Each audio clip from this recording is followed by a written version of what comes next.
Hello, ladies and gentlemen, and welcome to a GeekVerse review. I am the number one Marshawn or Markion Rowe fanboy, Trash Snail, and I'm joined by. I'm the Nihil Taylor Field. It's really cool. My Lime Rickies and Bustin went out because I wasn't on Boba. In this yellow Star Wars light, it's like you probably can't see it. No, see, he gets you right there. But in the yellow light, it's blue and it looks very blue Gatorade-ish. Ooh, It's that's cool. cool. I know that's like basic, like children math and stuff like that. But yeah, I'm gonna take a drink. Taylor, you can start off. What are we talking about today? What is this review about? This review is concluding our Phase 4 novel reviews of the Star Wars High Republic series. Concluding. Concluding the Phase 1, like the first phase of. Really, I didn't know that. I'm pretty sure that, yeah, I was talking with Katie and I was like, so this is like closing out this final phase of the High Republic books? And she said, yep. So we'll be getting more, I guess, when they dive into like the next kind of arc of Star Wars stuff, I guess, for these Okay. High Republic books. I'm not sure exactly.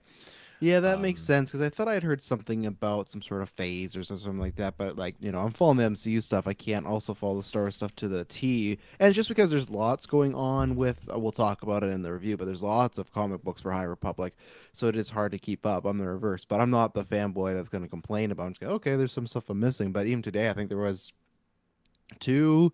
I know there was the Eye of the Storm comic book, and then I thought there was something else this week too, High Republic related. So you love to see it. So yeah, we've had a busy week. I think I've looked every single day. I don't know, since Sunday we've had a podcast. So if you want some content, we got it. We got content for everything: Marvel, Star Wars, DC, video games, very popular Dexter review. So everybody, or we got something for everybody. Where can they find that out, Taylor Field? Ladies and gentlemen, you can find it with your internet connection in the search bar. GeekVerse.ca is our home base. GeekVerseCast is our Twitter, and GeekVerse on our Facebook. Pop Shop, I'm gonna come after you. We need a sponsor. We're talking to two sponsors right now. I haven't had one in like a whole week. Oh, it's good. But yes, ladies and gentlemen, so lots of good stuff as I just talked about. Just Lots of down good. in that thing. You can't keep your lips off of that. Oh no, I can. It's good. So I'll talk first, and I'll let you go, and then I'll just down the whole thing. But no, lots of good content, and the best way to support us, how you're getting all that content, is Patreon because ad-free, exclusive, early episodes. Best way to listen to Geekverse, and you support the show. When you support the show, you create more content. That's how we're doing retrospectives. That's how we're doing different type of episodes, specials, and stuff like that. What else? After 9 is coming up January 22nd. It is going to be, what is it? I don't want to screw up time zone. 9 p.m. P or EST. EST. So 9 p.m. Eastern is when we're doing after 9. If you don't know what that is, that's our Patreon call-in show. Everyone on the Phase 2 tier and higher gets to call in. We chat for about 2 hours. It's live on air. It's tons of fun. We didn't get to do it in December because we were super busy, so we got lots to catch up on. We haven't really talked to the patrons about Spider-Man. I really can't wait to talk to patrons about Boba Fett because it's like a fun, like a very mixed thing. And yeah, lots of good stuff going on. So if you want to be a part of that, do that.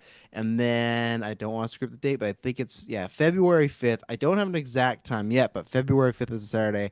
The Geekverse Gauntlet is coming back.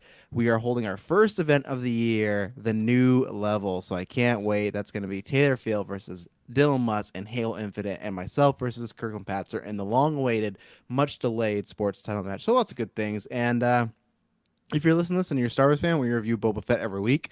I've been on episode 1, Kirkland's been on episode 2 and 3, and Taylor's been on all. But I promise to be back next week. I really do. I woke up like, oh, dang, I should have. But next week, I'm going to be lime ricking up. No Oscar movies before, because some of them can just put you to sleep. That's my mini review of Spencer, starring Kristen Stewart. So, Taylor Field, this is, I don't know how many books. I feel like, is this the fourth or fifth book we've, because I feel, or is this the sixth book? Because they always do two, it feels like every year, right? Of like, there's like the teen one, but it still is a part of the High Republic. And then there's the adult one. And then there's like the kids one. We never cover that one. But I feel like this has to be 6 or 5, at least 4.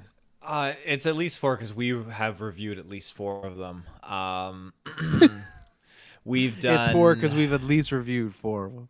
We did Light of the Jedi. We did Into the Dark, I believe. We did The Mm-hmm. Rising Storm, Fallen Star. Okay, so 4. Yeah, but I know there's more. Like there's like Midnight Horizon, Mission to Disaster, the Tempest Runner. So these are all other novels that they've got. Yeah, Tempest Runner I have downloaded. I haven't listened to yet. That's just that audio only. What was that? Why do I always forget her name? She's the Tempest Runner who's the Twi'lek. She's like a very like like Oh, she was we mentioned. Wasn't it like Lana D or Lorna D? Isn't that Lorna her? D. Yeah, Lorna D. Yeah, yeah. She's mentioned because I think her book maybe took her storyline into a different route. So, Hmm. yeah. So Taylor, what do you think? Because obviously we're in the thick of it right now. This is the great Claudia Gray coming back to write some Star Wars. So you and me are big fans of her. Obviously, last time we left off, and this is going to be spoilers for pretty much all the books, stuff like that. We'll try and do non-spoilers thoughts, but I imagine if you listen to this, you've read the book. But obviously, last time I'll just say that we had a very big death, and there was some really crazy stuff going on at the end of the book, and it was a big cliffhanger. So I feel like this was, other than maybe the first one, which people are like, "Oh, I really want to see what the Higher Republic's about." I feel like this was the most anticipated one in the series so far, just because that last book ended on such a cliffhanger, and it was no, there's barely an epilogue. It was just like, oh, it was very Empire Strikes Back where it ends and you just want to know what's going to happen next, and we had to wait many months. So how do you feel as far as the follow up to that? How does this book kind of go with the rest of the book so far? And how you feeling in the High Republic overall as we've been 4 books, a couple of years into it now? Well, yeah. The last book coming off of that, it big cliffhanger left us wide open for what was to come, and it was just seemed like we were going to get into some very serious nitty gritty dark stuff. Mm-hmm. Now this one dropped. I plowed through it in like 2 days. The audiobook. I was hooked on this. It started off pretty slow though, I will say. Like, but I was gearing up. Like, okay, I know like it's getting good. It's getting good. I want to see where these storylines are going to converge and kind of escalate to. Not And as slow as that first book. no, no, definitely not. Oh, um, but it was great. It was great. Like there were so many moments that left me on the edge of my seat, thinking like, "Holy shit! I hope they didn't just do this. I hope they didn't do that." And I had me worried, anxiety, and the end of the book just. I'm so stoked to see what they're gonna do, and I've got this huge kind of attachment to some of these characters now, and Mm-hmm. just some of the things that unfolded just blew my mind. So I'm super excited with where they were going. Yeah, it's funny because I don't want to say spoilers, so I won't say anything. But I feel like we've known where this book was going for a while, and then once we got the title of this book, we know where it was going for a while. So they kind of this feels it's strange. There's lots of character stuff, and this is not a when I say it's a setup book, it's not at all like oh you could skip this one. Absolutely not. There is many reveals, many big twists, many big moments. But I just mean like it feels like if this is the end of a phase, that makes sense because it feels like we are going on a completely different path. All the stakes, and that's the best thing about the book so far is it feels like with each book the stakes just keep getting raised and raised and raised, which I really like. And right now, it feels very Empire Strikes Back. It feels very Two Towers as far as it feels very Avengers Infinity War, where some big shit. If you thought the last book, some big stuff went down, this is like some big shit went down all around for not Mm. just even moments, just lots of characters' development. I feel the characters are in the most interesting places they ever have. And that's also because it's the same way as like, you couldn't do Avengers Endgame, movie 5, right? And that's the same thing with the book. The reason the book can kind of not take risks, but I feel raise these stakes and do a bit more what's the right terminology? Maybe surprising factors and the fact that we know about these characters for now 4 books. If you're doing all the canon stuff, the comic book stuff like that. So someone like Katie, who was reading the comic books because we've talked about before, like, oh, we really like if Avar was in these books more, and she's like, oh, well, she's all in the comics. So if you're doing like the MCU thing and following it through, these characters so well fleshed out that now I feel it's doing not much hand holding, which is good because the stakes are raising. So I don't know how easy it would be for someone that's never read a book to jump into this. I feel like this is fully now we're at the part where okay, there's not much this is Lavar, what's his name, Elvar Lavar, that's his Elzar. brother Elzar, this is Elzar, and this is they'll give you a quick little blurb but then they move forward, where I feel like the other books so far have taken their time a little bit, but now we're in the thick of things. And yeah, these are creating some of my favorite characters, some of my favorite stories. They're covering things that I've liked before. There's people like Belle, who I liked a lot when we first introduced to him, but I think I probably said last book I loved him, but now like I really love Belle. He to me was the stand. I know probably people are thinking like, oh, what about Elzar? great too, but Belle just like it feels like we've been on such a journey, and that's why for me, that's why I loved Master Apprentice. That's why I've always said I want Disney Plus my pitch one day if I ever can do shows. My dream is like I want a full-on series about an apprentice becoming a master, a Jedi Knight, because you look at from the first book to now, where Bella is, his development has been spectacular. You can only do that with, not only, but like that's the benefit of having 4 books, right? They get to take their time, but it feels like he's evolved so much. It feels natural, and I love what they're doing with them. Elvar continues to be, since it's so funny when we met him, it was like, oh yeah, he's like a, he's a fine Jedi. I like him enough. And then he got the spoiler for the end of the first book. He got this vision. I was like, oh, wonder what's going to happen with this guy. And ever since then, just been on such a roller coaster. So I won't talk about specifics because I know we'll do that. But I think there's multiple characters that they focus on before that I was like, I was missing something or needed more, and they raised them up. And the characters I already liked, they got them even higher to be, oh man, if I made a favorite Jedi list, I might have to put some of these people on them, which is a good thing because I've not read all the canon Star Wars stuff, and I'm not even a big book reader, but I just want to be in the world. And this is a thing where it's the same thing as Marvel, same thing with DC, where I don't think Boba Fett is a bad show at all, but for me, it's just not clicking. I got lots of problems with it. I wanted to really be immersed in Star Wars, but the good thing is these books are doing what that show's not. Of course, I'd love to have that all around, but I go, Boba Fett's kind of disappointing me. But then I put in my audiobook, I'm like, man, I got some great Star Wars right here. So that is the benefit of having so many avenues. And the High Republic, it feels like, again, same thing with the characters. They no longer have to do any setting up. We're in this world, the generation, the era. Any cons? It's funny. I'm excited to talk about spoilers because I liked the beginning a lot. I think I liked it a lot even more than the middle because I feel the middle, I don't want to say meandering, but I feel like it takes its time a little. There's a lot of foreplay in the middle to get to something that I feel like we all know is coming. The good thing is when it happens, it goes quick, and the third act's great. I feel like that's been the biggest thing about these books, that the third acts always really, really deliver. Like the ending chapters, whatever the rising action is, and I think it ends in a place that I think the next book is going to be maybe my favorite, depending. I got to see who writes it. And at the end of this podcast, we always pull up the books. We're like, oh, when's it coming out? Because we just, like, even us this week, we're like, oh, look, there's a new book out. That's great. But I feel like the next book's going to be very almost Game of Thrones-esque. And that's coming from a man that's never read Game of Thrones. But in the sense that one feels like it could be a lot more personal because there's so many personal either wounds or relationships built up in this. So yeah, I love the beginning. I think the middle was like a little slower, but again, not much of a con. Third act was great. Characters continue to be great. I don't really have too many cons, which is I don't have too many story cons. I think that's the biggest thing. Is like there might be some pacing issues, which is weird to say with a book, but I don't have anything that really stands out big wise. That's where it kind of feels. I'd have to look back, but then maybe I even said this the last book, but I feel like this might be my favorite of the books we've read. Where are you on that? It's my favorite. Yeah. Okay, Yeah. so yeah, I think I could agree with that. I think it's the strongest. So, anything else non-spoilers before we start getting specifics? Nope. All right, we'll take our first ad break, and then we'll be back. So if you just want to know what we thought about the book, because honestly, again, it is a long book. If you might be, reading through, you just want initial thoughts, there they are. So now we're getting into spoilers. So if you've not read the book, please check out, and we will be right back.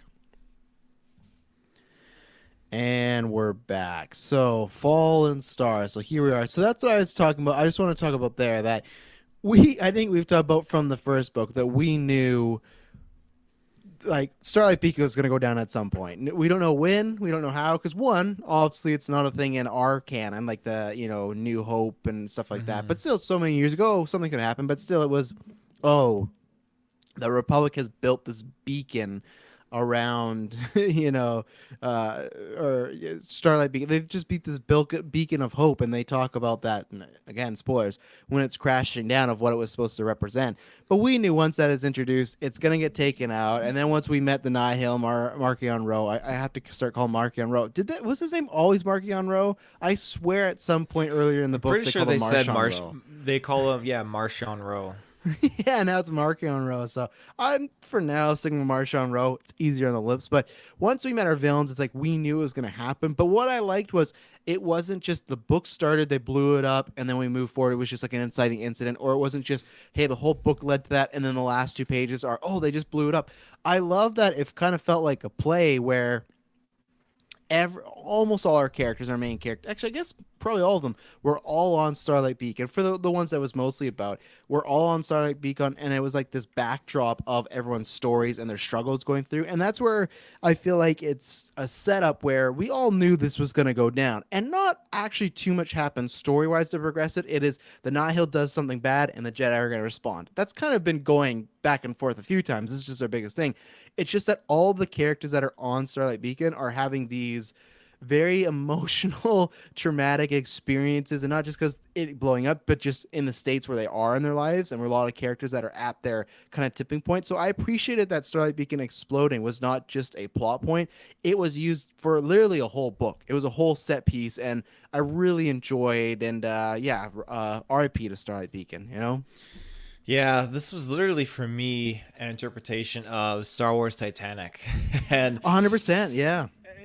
I mean, you're right. Like it's finally done. It's ended. Like we predicted that this thing was going down the moment they announced it in that first novel, Yeah. and here we are, and it's come to a crashing end. I thought that maybe there's a chance they could save it because they had certain characters trying to work at it, and they were just kind of putting that thought out there with the story. But true and true, it's gone. I do like that the concept of it was just kind of in the background, and everyone was more or less on Starlight Beacon, whereas in the other books our characters were kind of traveling from different planet to planet. Even Yeah. Marchion Ro, he didn't leave the bridge of his ship at all. I mean, he No. just that was his whole story and arc in this book until the end epilogue, and then obviously when he wants to watch when Starlight Beacon's going down, you have all these ships that can't do anything because they're just uncoordinated and coming out of hyperspace. So yeah. Yeah, and that's where I'll say, because I'm, number one fanboy of Marshawn Rowe. I love Marshawn Rowe. I am very interested because I feel, I guess we got lots of good content with him the last book, so I'm not mad. I guess where I would have been mad is if he was in the book this amount and for some reason was arrested or perished or something. But I feel like between this book setting up some stuff, his comic book is out right now, and we're gonna hopefully, I guess be going into another phase. It feels like he'll be around for a while. So I do really like that he is, it's a strange comparison, but he is the emperor in the state of not what the emperor represents as far as a character, but in the sense of he is going to be really the final big bad, big bad. Like it's going to be one of these things that, because I thought we may, because I remember in the first book we read, we covered it, but I was like, oh, I really hope they don't kill him. And then he was in a little bit another book, and then there was this book, or the third book, and then the fourth book. And every time I was like, oh, I could see them eventually getting to the point where they're killing him. And that could even be the next book. But I feel like they're setting him up for a big, long game. And I feel like there's at least two more. I think there could be more, but two more books with him, because I feel like with this book, we don't learn anything about Roe that we haven't before. And there's not Well, any big. no, we I would say this is a big thing. Like we learn about his relationship with that Republic senator, right? And obviously, Okay, no, they're yeah. having some sexual fun there. Well, we don't know for sure. We don't know what that is. Like, I Oh guess yeah, Marshawn Rowe oh is a yeah. sexual being, but yeah, you're right. But it's nothing too massive where I feel that he, to me, has to have a scene with Bell. He has to have a scene with some other Jedi's. I feel like there's at least two books of content you can get with him. So that's why I like that. You're right. We did learn some facts, but I feel we haven't got a big centric one. But I guess that was kind of the last one, because the last one was all about him with Grey Storm, and he was always talking to him and kind of threatening him and stuff. So it goes in waves where the first book he was big into it, and then the second book he sat back. And I think that's completely fine. I like that he's this overarching bad guy. And if this whole era is about like the Nihil versus the Jedi and the Republic, it makes sense that he'd be the bad guy for a while, because I feel like once you take him down, the whole thing's going to go down. And I also just wonder, I think they, at least from what I've seen, have made a villain or an antagonist that people like or appreciate, which is always hard to. It's not hard to do in Star Wars to make a cool villain, but still you want to make someone that they care about. I think they've done a good job there. So if they were to kill him, it'd be tough to build someone up. So I like that he's sticking around. Do you feel as if maybe his character is kind of losing it a little bit because obviously he replaced some of his crew with the droids, and he's no longer thinking? I mean, I never looked at him as always looking for the whole of the Nihil. I feel like that was just kind of like bound to happen sooner or later, when at the end he's like, I should have said like I'm doing it for the Nihil, but I'm doing it for myself, kind of thing. And Yeah. I think that just kind of feeds to it, but I do think a part of him is kind of going insane. I think he's just I don't want to say power hungry because he has the power. I think it's just gone to his head, unfortunately. Like with him at that end, I think at the end when he says, "Oh, I know I should say I'm doing it for us or our cause, but I'm going to say the galaxy's mine," and then he just says it, right? I think that the word I was looking for is power trip is the phrase because I think that's where he these are the signs that one, he's pissed off the Jedi. You know, they're not supposed to fill motion, but still they're gonna be mad. They lost a lot of people. The Republic's gonna be mad because this whole like symbol of hope has been brought down. And now he's kind of showing his cards to the Nihil that yeah, it's not really about all of you. It's just you helping me get what I want. And I Yeah. think there's all these signs for his downfall.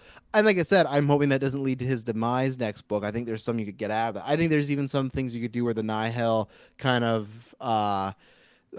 ousts him out and he's on his own for a little bit. But yeah, I think he is he's showing signs of a villain that will fall. Like all the signs that we've gone before, which is good. It's gonna be natural storytelling because the thing about Marshall Monroe is it always feels like right when you're about to get him, something happens. Like last book, they had found out where he was hiding. They found Hmm. Greystorm. Greystorm broke out. They were all ready to kick ass, and then he busted out this whole thing that I'm funny to speak about. That the whole that fear. What we talked about this in the last book, where in the first book it was introduced that he had like this purple light, right, and something like that, and then Elzar saw that. I don't think they really described it as a purple light this time, and I feel the last book they kind of described it as a beast, like this thing that They would, did, yeah. but they didn't in this book at all. And I was looking for that because that was the thing. Yumi, I think at first we read it as it was just something like supernatural, but I think it was on air we were looking into it that yeah, it's classified as like some sort of beast, but it was not classified like they didn't drop the word beast or a figure at all. It was just like this feeling they would get when they went down this corridor and Marshall Monroe had like set this trap up for the Jedi. And it's just funny if one by one they keep going. I was like, stop doing this. Like, what do you think's gonna happen? I'm still at a loss of what the hell this thing is. Yeah. All I know is just it's a weapon that can like it's a Jedi reversal tool. I mean, opposites going full hard, full ham on Jedi. But I still don't understand what it is. I need to look more into it. But yeah, you're right. Like we lost two Jedi going Mm-hmm. into like encountering this thing, and we almost lost more. We Else. almost lost Yeah. Bell, almost lost Elzar Yeah. Man to it. Like it's bonkers. So hopefully it's the last we'll see it on Starlight Beacon when it goes down. But I'm Oh, sure you don't that want to it'll see that come back. anymore? I don't find it very entertaining or like interesting. I just feel like it's just a boring way to take out Jedi, I guess, because it's just like, oh, how did this Jedi die? Like, what killed this Jedi? Like, what's going on? And it's Mm-hmm. just like, yeah, I was going down the hall and I could see the entity moving closer towards me. It's like, okay, well, what is it? Like, I know you maybe for story's sake you're trying to keep it kind of low key and hidden, but it's just it feels like a cop out. I want to know like what is this weapon? I think the more or less it's just kind of convoluted to me because of the transition you mentioned from it being like a beast from the previous book to now being something totally different this time around. It's just kind of confusing. Yeah, and even then, because they turned the first one, Ora Jorelli was she the first one? No, the first one was what was his name? Ricardo or Reggie? What was his name? It was an R. Oh, I can't remember. I We know who you're didn't know him talking that about. much, but yeah, he was that one Jedi. Um, he got turned into a husk, and then Orla Jorani got turned into webs. And that's where it was like when they said husk at first, I was like, oh, in the book, I was like, I'm waiting for them to say stone because that's what Gray Storm got turned into, and they didn't. Mhm. So I guess I'm the reverse. So I like that they maybe go away from the beast thing because I think that's kind of weird. I didn't like. I thought it was gonna be something supernatural when they described what it could be, and then when it was revealed, it's like, oh, it might be this beast that like comes out of a box and kills, and comes back. I was like, I don't know about that. I think I'm the only reason I'm not with you because I'm giving them faith is I think at some point the Jedi are gonna have to overcome this and find a way. Because if they didn't, why the fuck wouldn't many people be using this weapon throughout generations, right? Like in the future in our movies. So I think that there will be a way that they will overcome it. And I think for me, I'm giving them the benefit of the doubt because I think they're gonna explain it. it's one of those things. Sometimes less is more, right? And you talk about Hmm. maybe some villains like in horror movies, like a Jason Voorhees or a Michael. Some people is like, oh, you don't really need to explain Michael Myers that much because you lose the mystique. And I think that's true about some things. I don't think that's true about this like light that's taking out the Jedi's. I think this needs to be explained. I think I need some exposition. I think they will get on how Mark-on Rowe like found it, how it was passed down, the origins of it, and stuff like that. So, and I like it being a supernatural thing. So, do you think if it was explained a bit more in detail, you could maybe look back on this and like it, or just in okay? So Taylor's shaking his head to Yeah, yes, but definitely, yeah, definitely. and I think that because I still think there's still some stuff not known about Rose's family and past, and I think that's what we'll get into. Because again, how did they acquire such a weapon, and what does it do? And I think they will explain it. But if they never explain it, then yeah, I'll look back on these books and go, oh, it was kind of a reverse plot armor, just to be something Yeah, scary. So yeah. yeah. The only thing I'll say on Roe, I didn't even mean to start with Roe. People are gonna say, "Oh, of course you did. You're the fanboy," but no, just because there wasn't much to add on. Yeah, he had that speech at the end. That was all good. Good terminology. Yeah, you revealed about the senator, which is good because they had hinted in books before that he had like an inside, like he had information. And we were always wondering, like they never revealed that in those books. Like, how does he know this? I know he has like sometimes I think they maybe mention spies or something like that. Maybe I'm putting that in the book, but I feel like before they had mentioned that, yeah, okay, he can get this info, but they never were clear. So it's like, okay, our character just has someone on the inside. For it to Yeah. be like a senator, that's pretty big, and he's working his way in a multitude of ways apparently. But he has it's so funny from the first book where he went from the eye that just gave people the paths to now it feels like he has this whole army and multiple ways into the system and the republic and behind closed doors again. I think they're really setting him up as a good threat going forward. So is there Absolutely. is there anything else on Rome? Because there's not much else. Um, when he was kind of doing some self-reflecting, he had a brief thought about Canto Bite fireworks. Just wanted to mention Mm-hmm. that.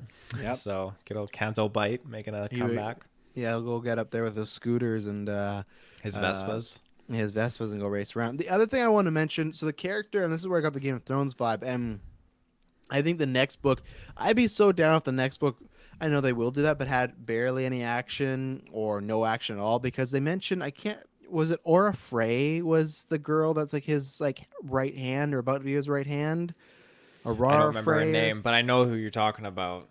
I really like her character because when we meet her and she starts to talk about people, everybody just thinks they need to lead and that's important, but sometimes not leading or helping out or going with the flow is just as hard as leading. Or people just think that if you're number one, that means that you're the most important. That means everything happens for you and your life's fulfilled, but you can be just fulfilled being in the power, not the top of the power. It's kind of like the heavy lies the crown. And she gave this great explanation of how she's been like slyly working her way up to command as of right now, not to take out Roe or anything like that, but just that she wants to be settled in life, but she doesn't want to be in a position where she would be taken out either, because she knows whoever's at top will get taken out, right? So I love that she's even said that. Oh, even in the meetings, she will make it seem like she's valuable, but not so important that if they were like turn against Roe, they'd be like, and you're going with them. Like she's Hmm. playing this fun little dance, and that got me feeling like very Game of Thrones vibes. Like, okay, what's this character gonna do? Is she eventually gonna be someone that only Roe can trust? Is it gonna be someone that leads to Roe's downfall? So I found all her dialogue and all her kind of methods and motives very interesting. And again, we didn't get much of her, just maybe a few, instances and a few scenes, I guess I would call them, in some chapters. But I'm very interested to see what they're setting up with that character. Do you have any theories about which way she could go? Because yeah, and because she said for the first time ever she's been brought into like an inner council meeting, and that was a big deal for her. So her plan's working. Yeah, I'm not sure where she's gonna really end up. Again, you made some great points. I like her dialogue and kind of her self-reflective moments where she's just thinking of how to step up and be better when she's trying Mm. to provide like to Marcion Rowe and everything like that, and just thinking in her mind like the route of things, I guess, and strategizing like, okay, like if I give him this, then it'll lead me into this position, all that stuff, and put me in higher graces. And I like all that. I really do. I like these nihil mentalities. And I Yeah, mean, what the last crazy mentality we got was like, wasn't it like Costas or Costas? Costas, the drug And guy. Yeah. yeah, so it's nice to have a new nihil character that is just a change of pace from the normal orgy Viking heavy music Nihil crowd. Yeah, and it's interesting because I don't know if they're gonna go this route because it also sounds like she's definitely working on Ro and knows that okay, I don't want to get taken out with them, but it definitely sound like I won't say attracted is the right word, but she definitely might like idolize him a little bit. She seemed like a little I don't know, a little taken with him. I don't know. So I don't know if that's gonna Like grow in. starstruck. Yeah, maybe like that. So that's I mean, I don't know if it's romantic or if it is just that where it's like, oh, it's the leader of this operation, but I could see it eventually evolving. They did introduce the chancellor thing, but again, or senator thing, but again, people die off left and right in this book. Bro might kill that senator next book, you know? So Yeah. where did you want to go next? You start off. Okay. Yeah, my notes are kind of sporadic, but here's this is a topic that this is like the first thing on my notes that I wrote down because I thought you would want to talk about this too. So we learned the Jedi Padawans, they get taken away on long missions. Oh yeah. Long missions, mind yeah. you, when the sex gets out of control. So if they're Okay. getting too connected and too emotionally compromised, you could say, or as I take it, like they're getting too deep into their significant others. The Jedi Master knows, and the Jedi Masters, most of them are aware of the shenanigans that their apprentices are getting into with other hormonal Jedi. And so when they see it getting out of control, then they go on long missions to break it up. And that's what happened with Elzar and Avar Kriss. No, it didn't. Oh, I thought it did happen. That's why, because No, Avar that's- kind of grew up out of it. No, that's the fun thing. So that's what I'll explain it to you because they, first of all, Taylor was right more at the end when it's more about connection. It wasn't that when you said the sex got out of control. I know, It's that's not my that the own masters are like, oh, words. they've been in there for days and they won't come out. We got to separate these two. It's more that okay, there is a bond forming. So no, he said. This happens a lot. Like you broke it down exactly. It happens a lot. People know about it, but all the time is if things are getting too serious, masters will send them on missions that they could be separated for years apart, maybe even a decade, where they may never see this person again, right? But what he said, and the reason he attributes to why he still has these feelings for Avar, is because him and Avar did never get split up as Padawans. They grew up together the entire time. Oh, okay. So he said that Avar, even though I'm very interested to talk about Avar, because it's funny, again, I'm not going to be that person because I hear about that all the time with the MCU, that Katie has told me Avar gets lots of stuff in the comic books. And at one point, and maybe for the next book, I will go back and read some because I do like Avar as a character and I want to know what she feels about this. But at the same time, I could see maybe in the comic books they don't really touch upon that because it's just maybe her on missions doing stuff. You know, it's not the centric. If Elzar's not in the books, then we don't need to talk about him. But it was interesting because it sounded like when she became a master or was going that path, she clearly at least told or made the impression to Elzar that this needs to stop. Like I've moved past this. But the thing is, this is gonna be the fun thing in the next book. I don't know if she's had, or maybe she has, but then she falls right back in Elzar's lap because It seemed like it. It really seemed like it. She was falling apart for him. Well, I think because the thought of tragedy slash losing one another probably opens up some old wounds and stuff like that. And again, that's what I appreciate with the book series so far. Just like Starlight, just like this, the first time we read that first book, they never fully said that they got it on, everything like that, but they gave us just enough that I remember at that first book, I'm like, oh man, these two got it on, you know. And I think at the last little before he had his visions in the first book, they said something, oh no, we're past that, but that could have been anything, right? But still, it's like okay, and then we got the full on confirmation that yeah, him and Avar were an item back in the day, and that and we'll talk about Stellan, that was a good thing too, but it's very interesting because I feel that I was talking about this with Emily, and she's like, "Oh, well, I thought Jedi's don't do that," and that's why I said, "Well, you know, in this era, it's a little different." And even then, they still kind of do. But I wonder if in the future, and because again, I'm more like Elzar. This whole book when he's questioning, like, why shouldn't we use our emotions? Why shouldn't if I'm mad? Why shouldn't I feel I'm mad and go with that? I'm much more on that side. No, it might be a Sith side, but no, there's ways to figure it out. I think the whole no sex thing was stupid. I think George Lucas just did that because he wanted to do the whole Padme Anakin like forbidden romance because we never heard anything about no sex in the original trilogy, you know? And I just think he wrote the trilogy with Padme and Anakin, and he really wanted there to be something where it's like, oh, these two can't be together. What's the reason? Oh, I know. Boom, they're like priests, and that's where it's like, Oh, this I is don't know. In the original trilogy, like you don't see or hear anything about the Jedi having like partners. You get Yoda, you get Obi-Wan, and even Luke didn't have a partner, and so okay. But then you had Anakin who had two kids. he did, and that's what's explained in the prequels, though, that it's frowned But upon, that's what I mean. right? I'm just on original trilogy. If you were to watch those three movies, you would have been like, oh, at some point, because no one was fucking him while he's a crusty little, burnt up man. At some point, he was a Jedi, or even after Jedi, he had kids, right? So it was never spoken about at all in the original trilogy. And I won't say it got retconned, but it got added in, and I think it did hurt the canon.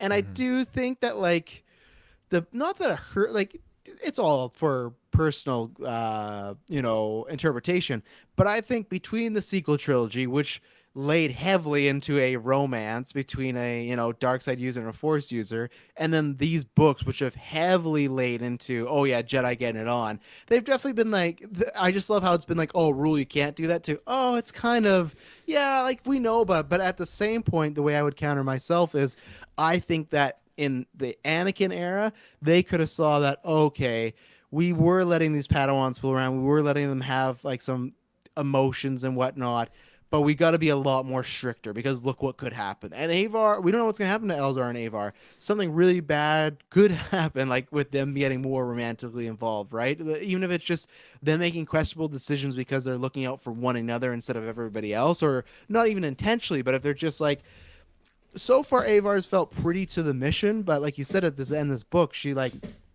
they both were in public and they both made a big scene. And even Elzar says like, I don't care if it was a scene. He like yelled her name across the field. I love the voice actors, like at the top of her lungs, and she ran to him and she was talking to him like she was crying. So like definitely I feel like someone's gonna bring that up next book, like even a little bit. But I do think that's where you could transition to the Jedi being more strict about it, is okay, we kind of let it happen, we let it slide, but no more. And even then, though, like you look at someone like Rael Alvarez, in the prequel era, he was getting on. It was insinuated that Qui-Gon kind of would do the same thing here and there. So No, Qui-Gon's a strong, roots no, in very Master and deep Apprentice, man. in Master and Apprentice, it was insinuated, and we know he was fucking Shmi every night. Every night, everyone went to bed in that hut. All they heard was Qui-Gon just talking about the Force. The whole, I guess, Elzar and Avar, but then also just the whole more of the Padawans kind of being allowed to, and Elzar almost said as like, get it out.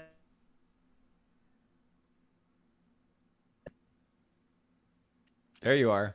I'm back. The last thing I was gonna say with 33 is Elzar almost was saying that it sounded like the Jedi were letting the Padawans do it to almost get out of their system. Like let them do it while they're younger, and then they'll move on in the future. So, what do you think about these findings of the confirmation of I was just calling them the Czars because the Elzar, Avar? Well, I guess not.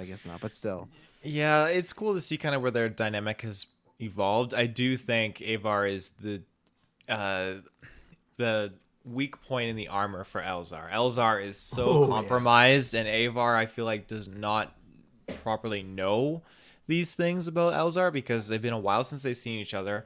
Elzar has been, since the last battle, he tapped into the dark side. He's been on a kind of like a Jedi retreat, trying to like recover and kind of bounce back into the light.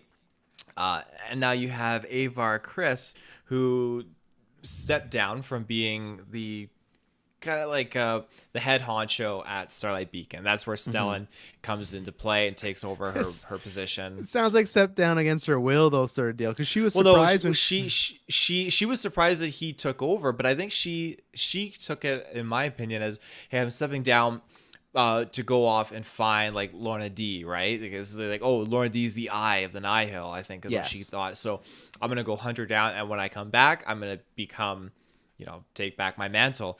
And then that's where she was completely caught off guard when Stellan's like, I took the job. It's like, what? How could you? And she just totally like loses it a little bit there. But again, that whole dynamic, it was cool. It was interesting. There wasn't a lot of Avar Chris stuff, but it was mostly just Elzar that I was really intrigued by. And I'll just name off some things here as we transition with more to him. Like, I feel like he is a different era Anakin Skywalker with how he's going about things. Like he killed an innocent woman. Okay, the same way you were a Kurt defender in Dexter, that's a whole different can of worms. Before we get to that woman, I do want to say I really love just the when he brought up where he was staying, when he was hoping it was gonna be like somewhere tropical and warm, where they'd send him, and he's like, "How am I supposed to focus in the cold?" But then he's like, "Oh, that's actually better." So I loved all the descriptor of where he was. It felt very much like wherever Luke was in Last Jedi, whatever that planet is. It felt like it was that because he described it as like cloudy and damp. I don't think it was that, but it felt like a similar terrain. So that woman he killed, how can that be compared to Anakin? Because Elzar sees this person. Who is this person? A former Nihil who he thinks is messing with the turbines. He kills her and then realizes, no, she was trying to help. She was trying to save us. Anakin not once do that in the, at least in the movies. I'm not referring to the Clone Wars because you've seen those more than me, and Oh. I'm Oh, back there you again. are. They don't want me to Anakin schmear, but like you can resort to the Clone Wars more than me, even though I think they bungle some stuff with Anakin too. But Anakin would like even the first time we talked about Clone Wars and with Anakin with him killing somebody, it was like a guy who had no weapon on him or something like that. That's where I don't think it's comparable. Elzar killed that woman accidentally. He felt Yeah, and terrible, but that's the accidentally. thing. A Jedi should not. I think that whole sentence is just wrong. Like a Jedi killed someone accidentally. A Jedi shouldn't have gone into for the kill. Period. And I think that's one of Yeah, but it's Elzar's high biggest pressure flaws. situation. Even so, I mean that's one of the biggest flaws. Like a Jedi, even the most highest pressured situations, and Elzar has, as controversial as I think it is to me, he has a moment of high pressure composure, where again Buryaga is dealing with the Rathtars, and Elzar has to go off and handle the door situation. Leaves Buryaga and tells himself this is the right thing for the mission, and he does that under high intensity pressure and continues on with what he's doing. And I'll justify that with him being okay. He's composed. He's making the right call. Even though I fucking hate that he did that. Leaving Buryaga to get pulled by the Ratars, that's where I was going to like throw my book if I had one in my hands. But it was an audiobook. Just throw my phone at the Your wall. phone. But Yeah. Elzar. but that's where I feel like Elzar is just kind of this back and forth character because a Jedi killing someone innocently, that shouldn't have happened. He should have reached out with the Force and sensed what was going on, but he just emotional reaction. He quickly went in Well, there and killed the person. He should have disarmed them and be like, "What are you doing?" yeah, but he also said, they stated this many times, that he was cutting himself off from the Force as almost like a reboot, a refresher, right? So when you say he should have tapped in the Force, he couldn't really at that moment because he was using it like a little bit. But he even described when he used any Force power, it felt like one of the most excruciating pains ever because he hasn't used it in a while. So Fair that's enough. why he'd cut himself off. And again, yeah, I understand that, but it feels like the pressure is showing of him. And I love though the next scene where someone like steps out and they're like, "Oh, Elzar," like assuringly asks who it is because he has PTSD. Like he doesn't want to strike down another person, so he's like, "Who is it? Who is that?" Like he's like really like checking, like, "What are you doing there?" So I think it was a great character moment, and like Bell was maybe one of my favorite characters, if not my favorite of this book. We'll get to him later, but Elzar next on row is probably my favorite of this series so far because I like how conflicted they've made him with everything, with Avar, with the Force, and to me, and I think you're completely right because there is a argument that you can make he should be trained well enough to even just investigate a little bit, but I get it. He saw someone at the turbine. He just worried, he jumped to the conclusion that they're going to destroy it and I got to save lives. So I get that, but I think stuff like that makes it interesting because when he does strike her down and realize she was trying to save it, that was a really big dramatic beat and I felt it for him. I was like, oh man, like that's off. Because at first I thought, because when I listened to it, when they described it, I was like, oh, did he just on kill an innocent woman? But you can understand, I'm like, okay, she was the Nihil, former prisoner and whatnot. It's like, okay, there was an accident. So I could see it, even though you're completely right of, yeah, you should be, that's your job to check. But then you counter with, okay, he was caught from the Force and he's not really on top of his game. So that's what I like with his character. You can go back and forth on why he should have done it or why he shouldn't have. And what are some of your more points of hit? Well, actually, let's take our second ad break, and then I want to hear some more of your points of Elzar or anything else. So we'll be right back. And we're back. So were your more points about Elzar being more like Anakin, or were those done? That was like pretty much my only two Okay. things. I don't have much else on Elzar, just that he's not doing well. He's No. just Well, struggling. well, and that's what I was going to ask you, because I think my counter to him not being an Anakin, we'll have to see, is the end of this book. He had some really good moments with Stellan. We'll talk about them, but it's great to have that fleshed out, because Stellan to me was one of the weakest part of the High Republic series so far. It's just like he was just there, and they almost call him that. They're like he was just the third wheel to Avar, Chris, and Elzar. Like that's what he always felt like. This book to me gave him a purpose, which was good, like in more ways than one. But there's some good content and conversations there about like Stellan is talking about a guy going through it. Stellan is becoming Jack Torrance in The Shining, where at one point he just feels like he's giving up. Like everything's going wrong. He's like, I can't do anything. He's just under so much pressure. And it's so interesting. Elzar's choosing to cut himself up from the Force, but Stellan's like having it taken away, and they're talking about this. And that's why I love Elzar, where he has this all going on, but he still goes to Stellan. And he's like, okay, what could I do to help my friend? Like, how can I take any weight off him, even if I don't want to do this? So, again, they show Elzar as a good person. That's not my case about Anakin. We'll talk about it more, but Stellan makes a sacrifice. He sends the droid off and everything like that. And I will say, I've loved a lot of these books. I don't think it's happened, but I'll for sure remember this. I legitimately was starting to tear up when Avar and Elzar reunite, and you see the robot, and like, oh man, they're gonna find out Stellan's gone, like their friend from Padawan childhood. And then when the robot opens up and gives him the lightsaber, and he has a lightsaber, and he's grabbing it, and Avar's trying to search through the Force to connect with Stellan, and she can't. Man, I was choking up in my little cubicle at work. I was like, oh my god, like this is some good stuff. And that's only things, like I was talking about with Endgame. That's only things you could probably do most time with a book that's in its fourth series, unless it's just about.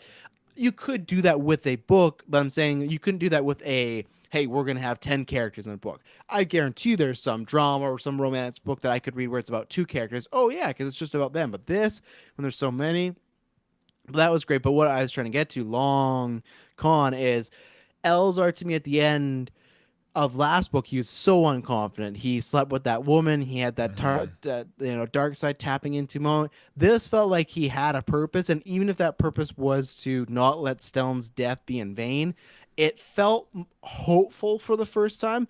It also does help that Avar is there, and I think that's what's going to cause a rift. Is I think Elzar is going to get back on track. He's going to be the Jedi we all knew and loved at the beginning, where he's doing the Force mind trick. He's going to be very strong-willed, everything like that.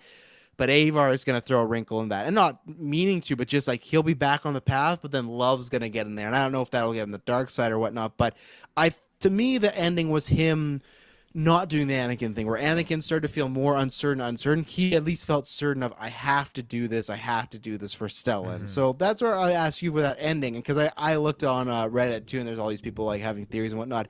Do you think Elzar will turn the dark side? Because I really don't. I really do think he will. I think. What? Star Wars is not Star Wars necessarily without a little bit of dark Jedi activity in there, and I think they're setting up Elzar as a great, dynamic, controversial character that might be a little susceptible to it, and they've alluded to it. And yeah, I definitely agree. I think this is like a good. It felt hopeful at the end of this novel when. That extremely sad moment, yeah, when Stellan dies, and you have the rekindling of this relationship or this friendship, I'll say for now, of Avar Chris and Elzar Mann. But at its core, I feel like if he loses her, if they both are like, hey, we found Marchion Ro, and Marchion Ro just fucking nukes Avar Chris, then Elzar Mann's gonna just lose his shit. Or if Marchion uses his special tool and turns Avar Chris into a bunch of cobwebs, then Elzar Mann's gonna go crazy. Well, and maybe this is like, some people could be mad because I'm not breaking the fourth wall, but I'm revealing some other things. In a comic book recently, Elzar talked to Luke Skywalker. That's why I don't think he's going to the dark side, because that to me wouldn't be happening if like there's some sort of Force vision or something and he's talking with Elzar. Elzar could be a Jedi that pulls an Ahsoka, that steps away from the Order, steps away from Role. I hope that's the case. There Internet's going great tonight. I was saying that I could see him being an Ahsoka type and I hope stepping away. so. I would much prefer that. Because I just don't think he's tapped into the dark side, but the good thing is, like, right away he got help. He cut himself off from the Force. He tried to go cold turkey. Of course, he's worried, but I think that was more just a point of frustration. Where, like, Anakin, he's not sharing this shit with anybody. Like, he told Padme some stuff, but Padme's a fucking what is that term?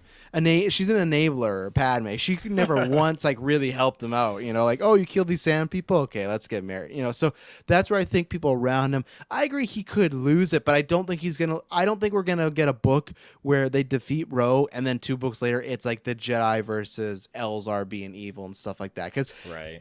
the other thing is, like, he's not gone on. He's talked about stuff about why shouldn't Jedi feel this way, blah blah blah. But it hasn't been so self-righteous where it feels like he's eventually going to turn against them to like they need to do it this way. It just feels like he may disagree with their standards and he's going to leave. My hope is Avar survives and they leave together. You know, so. Yeah. But yeah, we'll see. Elzar continues to be a very interesting character, and I can't wait next book to see what's gonna. That's my biggest thing because there's not much Avar too. I'll add this where. I really hope that Avar is in the next book a lot because she was in the first one a lot. So I know she has her comic book, but still, I want her back in the books. And I want there to be like the same stuff that not the same like quality of it, but like what we got with Padme and Anakin. I want Elzar and Avar to be sent on some sort of mission in the next book where they have to work together. And oh man, because there's gonna be some good conversation there. Either way, whether she what is your percentage of them getting together one more time, shacking up? I think it's Probably pretty like high. 89%, I'd say. Yeah. Even if my worry is that, well, this is what could push him is there's 2 things. I think it'll happen, and then you're right that she'll die like right away, or it'll happen and then she'll push him away again, and that might make him go off the deep end as far as making some bad choices and stuff like that. But that's what I want. I would be pretty disappointed because that at the ending I was fist bumping like, oh, they're reunited. Would you be disappointed if next book is the same thing where we're with Elzar, but Avar is on another mission and we don't have much content with I'd be them? a little disappointed, but I don't think that'll be the case. It would just be like deja vu. We already have that. I think like our heroes are all united at this point in time, especially in the wake of a death of a main character like Stellan. I feel like they're just gonna roll with that and keep them together, at least for the time being, because we got Bell and well, Bell's kind of going off into his own thing because he wants to go find Burryaga. I think he feels that Burryaga is not necessarily dead. That's what I'm hoping to God. Hoping to God he's not dead. Yeah, I agree because it's so funny. We talked about that. They made such a big deal in the Higher Republic marketing, like we're gonna have and that first book, Burryaga was like barely in it, and we're like, well, that's and they have the terrible like always. They've done a good job of they'll do occasional a few Wookiee sounds, and then they'll say what he said. Where the early books there was a lot of just like too much Wookiee noise going on for an audio reader or audio listeners like woof. But I love that they have like this buddy relationship. They're both these apprentices like trying to become a Jedi Knight. They can understand one another. So not that I dislike Burryaga, but in the first book and even the other ones, I've been wanting so much more. There's been times where he just kind of has like a cameo and he just says like, oh, I want to know like a Wookiee Jedi school. And now first when I thought, man, they just kill him off. Are you fucking kidding me? Because it's just like I get it because the stakes of the book, but I was like, you finally are giving this character some really good stuff. Something very different for a Wookiee. It'd be great. I love that one joke when something happens and they're like, oh, and the hairs on Buryaga's, body stares out. He's like, it was quite a sight to see. And I just thought about that, like a Wookiee having goosebumps. But I loved that. Like, I could take a whole book of Bell and Burryaga. So I really like that absolutely. To me, him and Stellan, they raised both their stocks. Where Stellan, that was the guy I didn't really care about. Burryaga was on one more, and they definitely gave us more of those two. And I do think I think he is alive because I think it's going to go on his feeling of saying, I didn't feel anything with Greystorm and we didn't look, so I have to. It'd be very depressing if we just found Burryaga just like dead somewhere. But yeah, I really liked Burryaga in this book. So their relationship was fantastic. Again, we get a little bit of insights into it in the previous novels. From the start, Bell has been this Jedi that I've attached to and clinged on to, and I just love where he's been going. Him and his master, Logan Greatstorm. Well, I guess master, primarily his original master, like Greatstorm. When they were setting up like them versus like the Nihil and just like that whole original like battle sequence of them like doing their stance and stuff, like, oh, it gave me goosebumps. Like, Bell is such an incredible Jedi and I love where he's going, and he just grew so much in this novel, and his dynamic with Buryaga and how they were both lifting each other up. I love that even more, and it was just great. So when you have this moment where Buryaga gets axed by the Rathtars, shout out to Force Awakens, Yeah, uh, Raptors.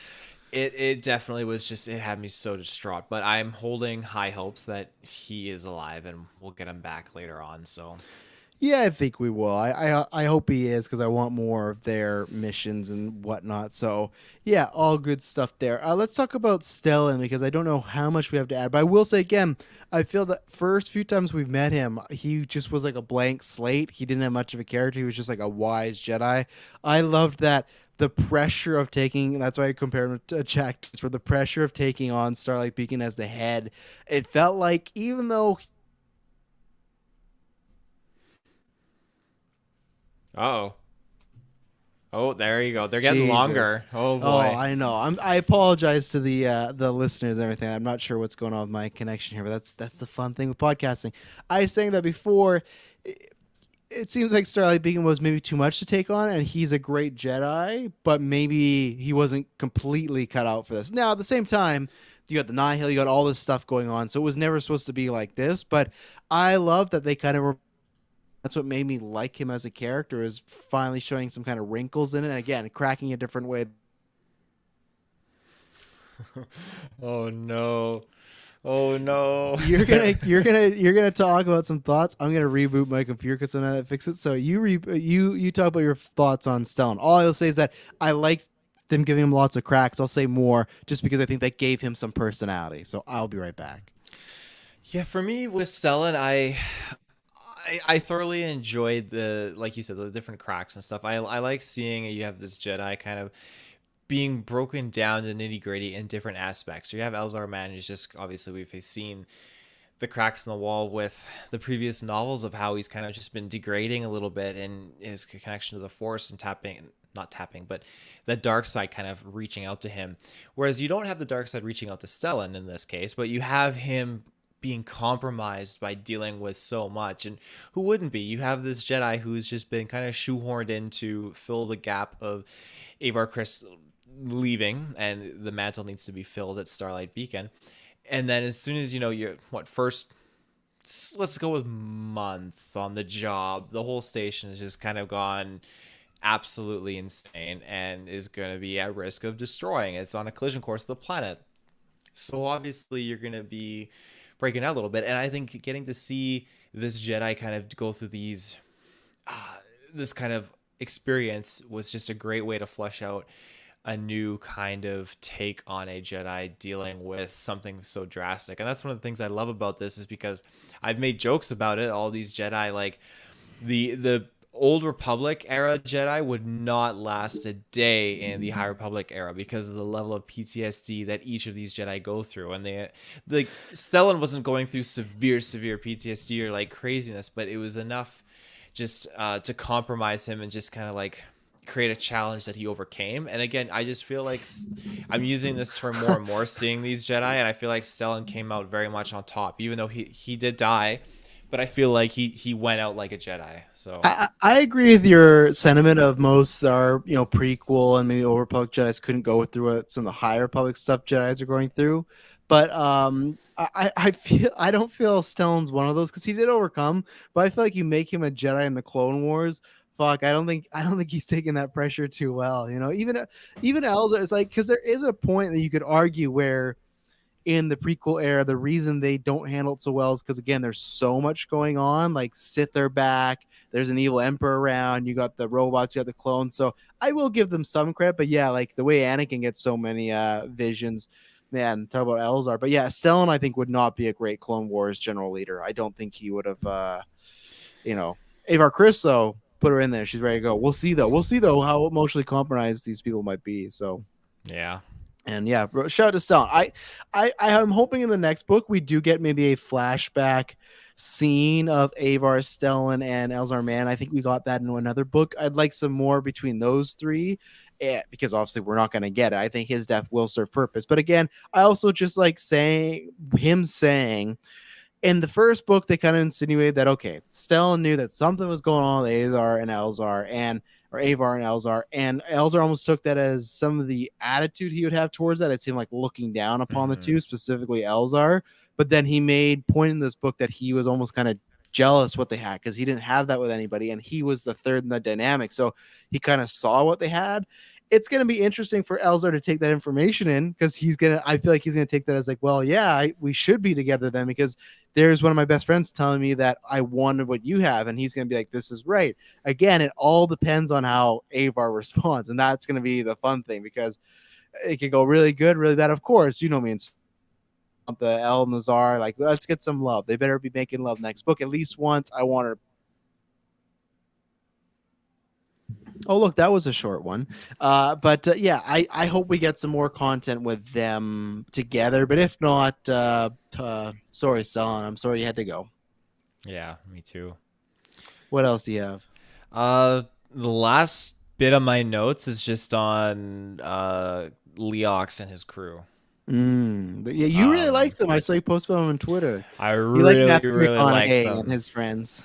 Oh yeah, like the voice actor, it's just like, oh yeah, we're just gonna fly away in these He stars. literally Like did the all right, all right, all right. He did he it. did, he did. I Yeah. couldn't believe it. I went straight to Katie and I was messaging her about that. It was just, it's Yeah. just It crazy. definitely, he looked at this character like, I'm just going to play him as Matthew McConaughey. And I don't hate it, but it is just, I kind of chuckle every time. So, but Hmm.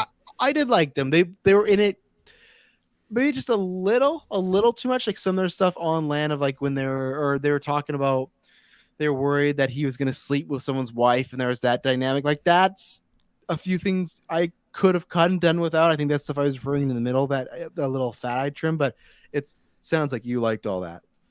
Yeah, I get it. I like that Leox had a few surprises. He whips out that thermal detonator, and Appy just loses her shit on him. Like, Yeah. I am part of the crew. I have a right to know and everything. And Geode, I think, is like probably like easily like up there with Bell. Geode is probably like one of my most favorite High Wow. Republic characters. I don't know why. He's just. I love that he doesn't say anything. I love that when the time is right, he just whips out as an ultimate badass, and then he goes back to being just completely like composed. And I love the dynamic. Like, oh, I was looking at Geo and he just gave me this stare of like disappointment, to this stare of like, like just I feel like every character has their own interpretation of how they like translate Geode's reactions, but Mhm. I just love Geode so much. When Leox, like coming off of those two Jedi that died, and then Buryaga Mhm. I thought was killed, and Yes. Leox died. I'm thinking, what the fuck? This is like 1 to 100. They're just killing everyone in Oh this yeah. book. So when Leox came back, like I kept messaging Katie because she's the only one that had read the She book was ahead of caught up. me. Yeah. She was caught up, so I messaged her. I'm like, Leox, like I was like, oh, I love Leox, he's so great. And I was like, no, Leox died, and then get a chapter ahead. Oh, he's back. Why are they doing this to me? Like it was just such a roller coaster of emotion. Because what was it? Him or who was it again that could do the some pervis to bullets or something like that? Like they had some sort of. Mm, Was that him? What was the character they were referring to at one point where they could like open and close? I can't remember, I but can't remember either, but I feel like I know what you're talking about.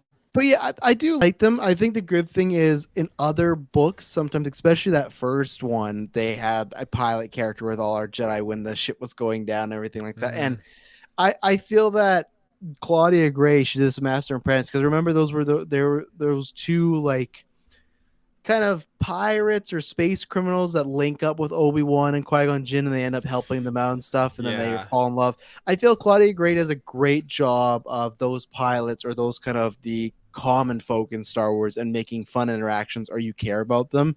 Because I remember even that first book that I read of Claudia Gray's Master and Apprentice, I was like, fuck, I don't want these pilots. I just want to be Obi-Wan and Qui-Gon. But then I end up really liking those characters. So she does a good job of making you care about people that you might not even be showing up for. So yeah, I like the majority of their stuff. Like I said, I think you could cut a little bit of it, but I like the majority of it. So Mm-hmm. the only thing, because I don't know with your notes, because we talked about it a little bit, I want to mention Bell, where yeah, I think I mentioned this a lot in non-spoilers, but still love his journey and his progression to be, from I think this guy, I feel like next book we meet him, this guy should be a Jedi Knight. He should not be an apprentice He should be anymore. a master by now, if you ask me. He's Well, I just won't go that legendary. far. He's still pretty emotional. I feel like he like this whole Baryaga thing. He's right, but he could be leaving them in a very critical time, and Mhm. that's very Anakin like. But one of the things I really liked, and just to show the differences of certain characters and whatnot, where they're talking about at the beginning of the books that they caught these Nihil people, and when he said that they got him and there was no way out for them, and they were going to be going to prison, all this stuff,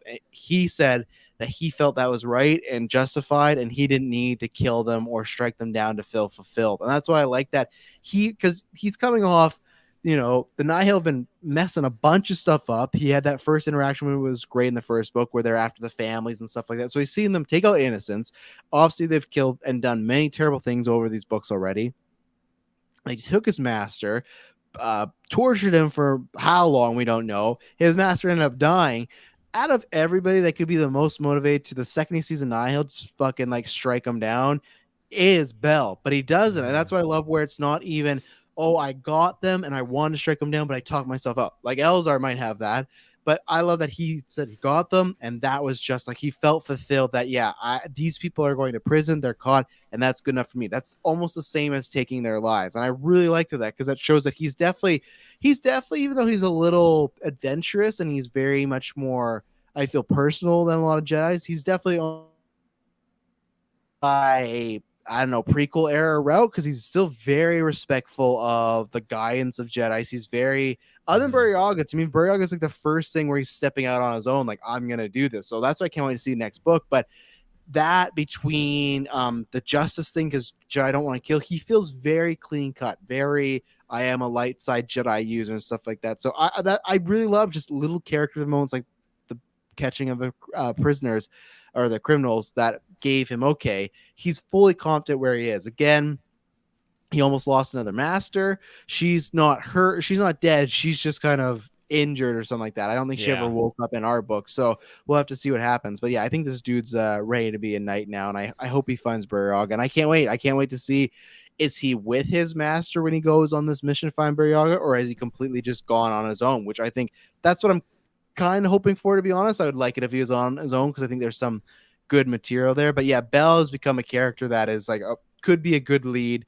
Really, really like him. Again, just a great journey, a great progression, very natural to, from Padawan to, I guess, just more of a Padawan, but it feels all natural, and I can't wait to see what he does next. He's just feeling like in a couple books, or if they ever did a time jump, he could be a leader, and it's just even when he had to really take control when the ship was going down, because Stellan was not really in function to do so, and Elzar is trying his best. Bell really stepped up, but obviously you can't save everybody, but I feel like he did his best. So I can't wait to see where Bell is in a couple books or two. Watch him be killed next book. Oh, he better not be killed. So what you're saying is Bell would make a great Clone Wars general. I think so. Yeah, he's definitely a leader. He's definitely someone that Mhm. takes, follows rules. Like I don't think he's the Padawan that is sleeping around. Like if he is, there's some lady or man Padawan that like really talked him into. Like he was very not against his will, but just very much like, all right, I guess we'll go this way. But like I don't think he's like Elzar where he's like thirsting for people. I think he would look at like, oh no, I can't do that. So he to me strikes me as the Jedi that yeah, probably even hasn't done that. Just he's still very naive, and maybe that will happen, but he would be a great Clone Wars prequel Jedi general and stuff like that. Yeah. Anything else for your notes? And I'll look for mine. No, that's all I got. All right, what do we got here? Well, you know what? Let's see. They've our romance confirmed. We talked about that. Elzar suffering from major PTSD. We talked about that. Let's see. Oh, let's see. Let's take our last ad break because I have two notes. We'll give our ratings and we'll also take a look like we do at the end of our review and see what books are coming out so we can try and find out when our next time we'll be reviewing this. So we'll be back. And we're back. So my two notes, and this is definitely on purpose. So this is Oh. Oh, there he Yeah. is. This is on purpose, so this isn't a negative against the book. But JJ the robot, fuck him, man. He's so annoying, and that's the way he's written, so it's on purpose. He got that great moment with the Elzar and Avar at the end, but man, just Hmm. he's so annoying. I don't know if that's supposed to be some. I hope it's not supposed to be some shot at JJ with this robot always getting in the way and interrupting stuff. But man, he's annoying. The other thing we didn't mention that I really, really like this set piece because there's so much death and stuff that happened was the chess Jedi temple bombing. Really liked that because there was a sad moment of they're about to be bombed and the Jedi and the two Jedi, I can't remember their names or their status, but they're talking, and I think the younger, more unexperienced Jedi says, "Okay, should I go tell the Republic that we need help?" And the other Jedi goes, "No, go tell the Republic that we're gone," and just kind of give them a heads Hmm. up. And this Jedi kind of, is like begrudgingly and sadly does it, but they still do because they know, oh yeah, we are gone. But just kind of like, man, I have to go report on our deaths. And again, it was like, that should have been our first sign of what was going to happen in this book because these other random people we met were getting killed off, but lots of death. But I really like that, and that was one that hit it. Like, man, this is brutal. Now they're finding Jedi temples and just taking them out. And I loved at the Hmm. beginning of this book that they thought that the Nihil were getting divided and there was divisions among, which is still kind of true because there is always, but they kind of took this as like, oh, weakness, like this will be easier for us to take them down. It was the exact opposite because they're much more unpredictable. And Yeah. honestly, they just decided to go for the juggler we're taking out Starlight Beacon. Like that was a big thing. We knew it was coming, but still, the fact that they did it was like, okay, now this book ended in a way where all of them, I feel now, because I do feel if the Jedi were to come together and go against the Nihil, I do think they would take out the Nihil pretty easily. But it's just that the fact that the Nihil, they're hard to catch and they're very sneaky. So that's the thing that Hmm. they have going for them. But if there was a war like Clone Wars, we're talking about Clone Wars, if it was Nihil on one side and Jedi on the other side, no, I don't think the Nihil really, even Marshawn Rowe doesn't stand a chance other than if he has that little whatever light thing. So Yeah. let's see. So what would you give this book out of 10 in your last thoughts? Like I should have went back and looked at what I rated the other books. I can't I remember, know I but always forget. I'm gonna drop this one a solid not like 9.5 out of 10. I've thought about maybe like a 9 just because I really felt like the beginning was slow, but just talking about it and just thinking back on everything, I'm gonna go with a 9.5 out of 10. It's just such a great novel. The characters are fantastic, and I think the rating is significantly higher on where I would put this book, specifically because I read those other two books or other Yeah, three yeah. books actually, and I feel like you talked about this at the beginning of the cast. You can't just jump into this because you're like, oh, I got No. no real connection with Belle. Oh, cool, a Jedi Wookiee. That's super exciting, but you are missing out on so many aspects. Like, oh, why is Elzar Mann just kind of feeling super depressed and traumatized with all these things? Like, read those other books and it's just going to make this such a much more enjoyable Star Wars experience because I really I see all the time in the comment sections of people whenever they announce a new Star Wars High Republic novel, people are like, oh, is it worth getting into? Worth getting into? And there's so many negative comments that are coming out from people who haven't partook inquired with these books and dived into it this era, and it's such a downfall and a mistake because the people that do read this, like you and me, like there's genuinely good content, character, story, and so many things that are emanating coming out of these books. And when we get to dive into that in potential future games like Star Wars Eclipse, it's just going to make those games so much more rewarding Mhm. knowing what we know going in. Not to say like, oh, we're on a higher tier of Star Wars fandom Oh than yeah, we the are. other. Fuck all you Yeah, there people. we go. You're not true Star Wars fans if you're not reading the books. But There you no, go. I agree, and that's where it is. It is getting tough, but at least now with all these books out, that you could jump on it. But it's one of those things where it is tough. I feel I can't. You can't say, "Oh, just jump into this book." And yeah, it's the same thing. I should have looked into what the what my other ratings were. But again, this is like I'm not a big book reader, but I feel like because they're doing the whole connected universe thing, this feels a lot more like comic books for me. Just obviously really well spread out, but it's the same thing. If you have your arcs, you have your storylines, and okay, on to the next one. And yeah, I think I would go. I'd probably go a little higher. I think I'm a 9.5, just because I think in the middle, like I said, there's a few things that I cut out, pacing kind of because of the beginning, I was the opposite of you guys, like loving all the character stuff, loving the setup, and then it felt like we slowed down a little bit, and then we jumped right into it. But I don't have any major cons and whatnot, and yeah, all the books I've enjoyed for the most part, other than like I said, with the very first book, there was always that beginning that I was like, I don't know if I'm gonna be in High Republic, and then after that, they've always kind of varied from good to great, but I've really liked them and stuff. I'm now very happy because there is the Legends books, but some of those it's not the same experience because I'm reading something about, Darth Plagueis or Emperor Palpatine because I have prior knowledge of those characters, right? So I'm going like Yeah. next year. I was looking at books. There's that book that I can't wait for where it's Luke and Lando, and then it's after Return of the Jedi. It's them hunting, or looking for Jedi temple stuff and everything. I can't wait for that because I just want more Luke and Lando in that era and stuff. But this is great to have these characters that have fallen for and everything like that. So yeah, a 9.5 out of 10. I recommend it for the people that haven't read it. I should have done that non-spoilers and everything like that. But let's see. Did you see the recent news about the Last of Us series having an hour ago? Well, we're going to talk about it maybe on like a newscaster because this is the Star Wars High Republic review. But thank you for tuning in. And then, yeah, so I was trying to look and see that doesn't seem like there's much High Republic books confirmed. There's one that looks like for February. The Battle for Starlight. The battle will start. There's no battle for Starlight. It's gone, And I was wrong too about the Tempest Runner. That's out in March of this year. It's just Okay. already loaded up in my Amazon because I use them with my credits. But yeah, they're putting out lots of the Legend collections and stuff. Obi-Wan's coming out, stuff like that. And then what did you read? Because there's this February book that I'm seeing. It's High Republic Midnight Horizon. Midnight Horizon. Because I doubt there's two Yes, books. I see that one. I doubt there's two books in February. Well, they've done this before. Like maybe one of them is like a young adult. Like the other one that I read, The Battle for Starlight, doesn't have a cover art on it, but it's probably okay. Yeah, young adult children's literature.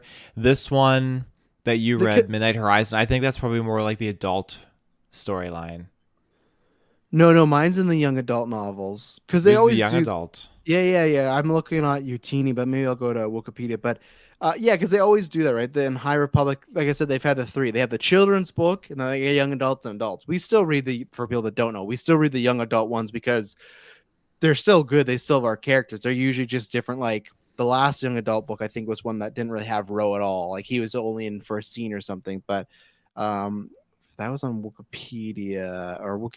Okay, let's see here. So I got it in date here. So yeah, Midnight Horizon is the next book. So let me see. Oh, there's so many ads. Don't you hate ads, everybody? Don't you? At least ours isn't pop-up ads, and you're supporting us. That's a good thing. So let's see. So this is the next book. After staggering losses, the Republic seemed to finally have the villainous Nihil Marauders on the run.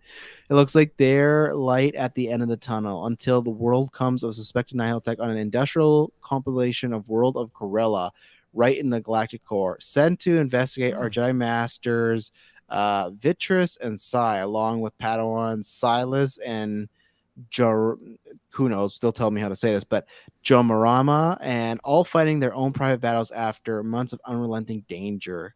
On Corella, Reith and Ram encounter Brazen Youngs, blah, blah, blah. So I'm not getting the whole plot. But what they uncover on Corella turns out to be just one part of a greater plan, what could lead to the Jedi's most stunning defeat yet. So this feels like this is going to give us. This feels like this book is not, and here's one where you could skip it. I don't say skip it, but it doesn't sound like it's centering around any of the characters that we're following. Yeah. But it feels like this is going to be more set up to whatever the Nihil's next big plan is. There's going to be lots of that in this book. So, and then let's see, I'm trying to find more High Republic, and then High Republic Mission to Disaster. Is that the one you were talking about? No, that was a different one. Mission to Disaster looks like it's like a young. Oh, Like that's what they call kids. them. Junior novels is what Junior they call novel, them. yeah.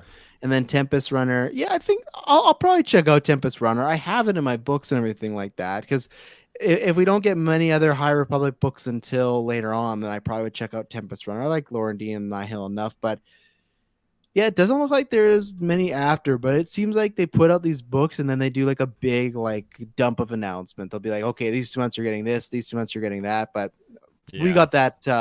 I'm pretty confident that Clone Wars book, I think it's called Brotherhood. I will not be reading that because I don't need any more Anakin and Obi-Wan in the Clone Wars in my life at all. I have 6 seasons of that, but I'm pretty confident you and me will probably be reviewing the Luke and Lando book because I'm very interested to see what they are doing after Return of the Jedi. So Yeah. well, there you go. We did, ladies and gentlemen. We hope you enjoyed this review of Star Wars High Republic, The Fallen Star. Yeah, when you hear from us next, it'll not be boring. May the force be with you. Always.